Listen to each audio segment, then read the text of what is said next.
Hallo, hallo von der Isla Grande. Wow! Hallihallo! Das ist eine Insel, die befindet sich ungefähr 3 Stunden von Rio und ist ein beliebtes Ausflugsziel, um aus der Großstadt rauszukommen.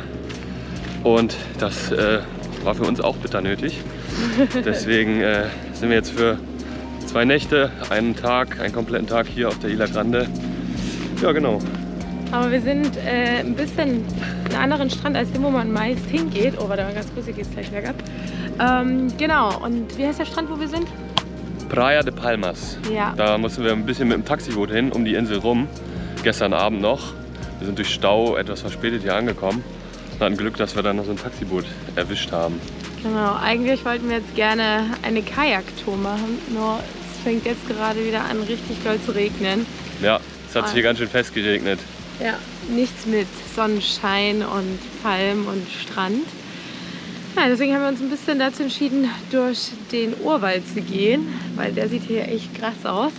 Und gehen jetzt zu dem Lopes Medres, das ist ein Strand, und ja, laufen einmal quasi über so einen Zipfel der Insel.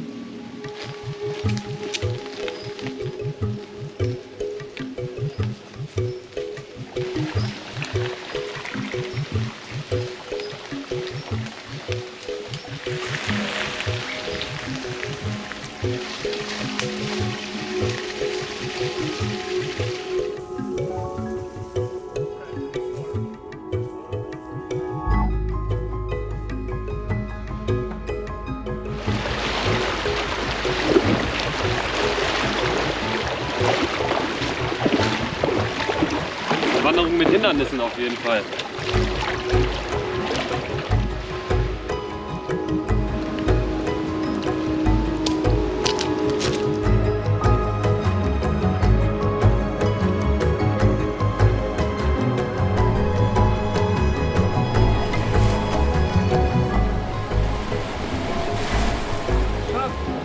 Lopes Mendes, der Südstrand von der Isla Grande.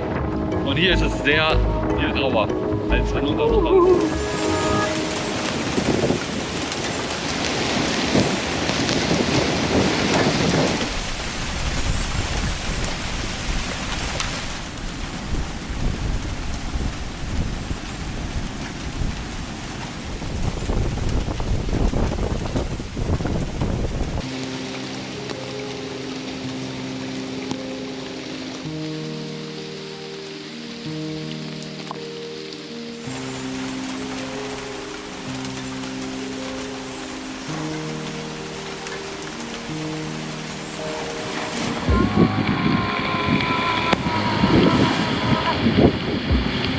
So krass, wie toll der Regen einfach ist.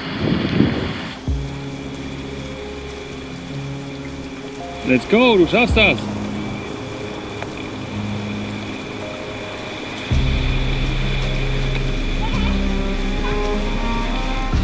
Nee, nimm die kaputt auf! Ah!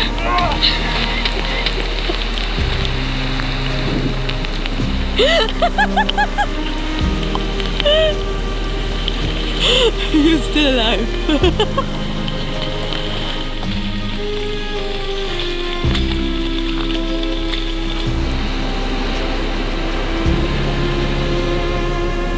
Das ist geschafft. Wieder an der Praia de Palmas angekommen. Nicht komplett nass. Nicht wegen dem Regen, sondern wegen dem misslungenen Sprung. Also ja, wir werden uns das erstmal abtrocknen und es sieht so aus, als würde der eine Tag hier komplett ins Wasser fallen, den wir haben. Ist nicht so schlimm, die Wanderung war trotzdem cool. Ja, und es kann immer passieren.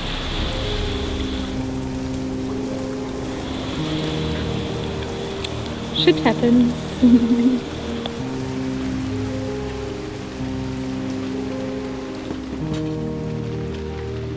Komm wieder rein ins Trockene.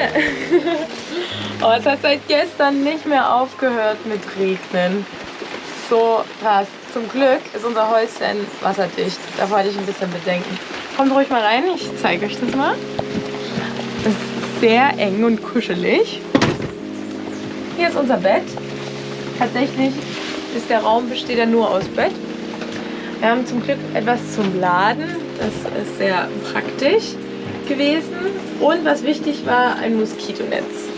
Leider hatte das ein paar Löcher. Somit haben uns auch ein paar Moskitos die Nacht besucht und gestochen. Ja, die summen nicht. Das ist irgendwie voll verrückt, aber stechen ordentlich. Sonst war das sehr, sehr gemütlich. Ich finde es ein bisschen zu groß für das Bett und musste diagonal im Bett liegen. Aber wir haben die ganze Zeit den Sound vom Regen und vom Dschungel. Das ist eigentlich sehr schön, aber man weiß halt immer, dass man nicht rausgehen kann. Das Gute ist, wir haben eine Toilette hier drin. Das heißt, wir mussten nicht jedes Mal, wenn wir auf Toilette gehen, mussten komplett uns anziehen und einmal durch den Regen gehen, sondern hatten hier ein kleines Klo. Wichtig ist, in Brasilien, in ganz Brasilien, wirft man das Toilettenpapier immer neben die Toilette, also in einen Mülleimer, nicht in die Toilette. Das ist ganz, ganz wichtig. Und wir sind im Dschungel, das heißt, man muss immer unter die Klobrille gucken, damit sich da keine Insekten verstecken und einen dann beißen könnten. Was hier aber ganz lustig ist, als ich guckte, ob hier irgendwas ist, es ist einfach wie ein Schwimmring. Da kann sich gar nichts verstecken. Das ist ganz praktisch gewesen und fand ich sehr lustig, weil sowas habe ich noch nicht gesehen. Ja, unser Inseltrip ist leider ins Wasser gefallen. Wir fanden ihn trotzdem ganz schön mit der Wanderung. Und hier die Hosts waren sehr, sehr, sehr freundlich. Und wir machen uns jetzt zurück zum Hafen von der Insel mit einem Taxiboot. Und dann geht es zurück nach Rio. Denn von dort aus reisen wir weiter. Bis dahin. Tschüss.